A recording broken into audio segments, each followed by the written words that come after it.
स्वर्ग और नरक की कहानी। एक बार एक बूढ़ी औरत को उसकी ज़िंदगी भर की अच्छाइयों के बदले भगवान ने उसकी एक ख्वाहिश पूरी करने की मंजूरी दी।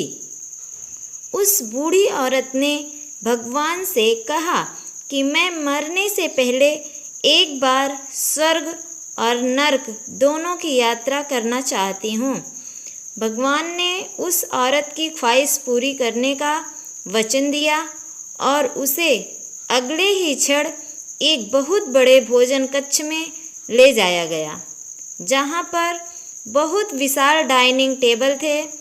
उन पर बहुत ज़्यादा स्वादिष्ट दिखने वाले भोजन रखे हुए थे और बहुत अच्छे अच्छे ड्रिंक्स भी रखे थे।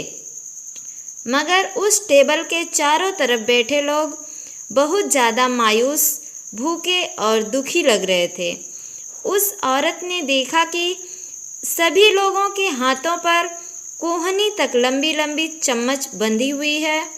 वह लोग जब भी उस चम्मच से खाना उठाकर अपने मुंह तक ले जाने का प्रयास करते तो उसकी कोहनी मुड़ नहीं पाती और खाना उनके मुंह तक कभी पहुंच नहीं पाता।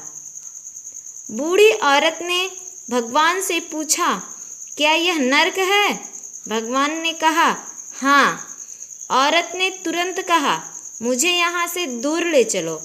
और अगले ही क्षण उस बूढ़ी औरत को एक भोजन कक्ष में ले जाया गया।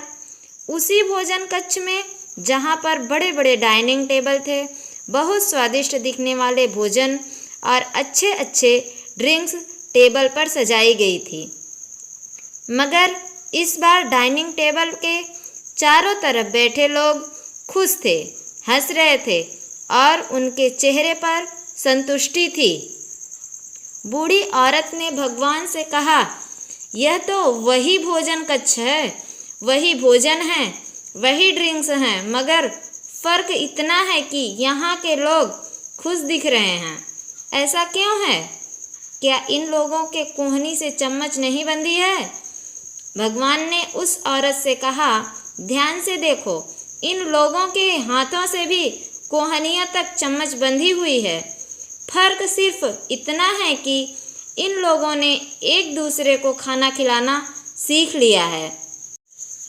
दोस्तों, इस छोटी कहानी की तरह ही हम चाहें तो हमारे जीवन में इसी पृथ्वी पर ही स्वर्ग या नरक दोनों का अनुभव कर सकते हैं। अगर हमें स्वर्ग का अनुभव करना है तो हमें पहले दूसरों के बारे में सोचना होगा, दूसरों को खिलाना होगा, दूसरों की मदद करनी होगी। चॉइस हमारी है।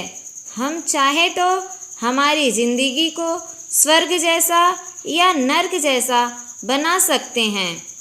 दोस्तों, कहानी कैसी लगी कमेंट करके बताइएगा। वीडियो अच्छी लगे तो लाइक कीजिएगा, शेयर कीजिएगा, हमारे चैनल को सब्सक्राइब कीजिएगा। धन्यवाद।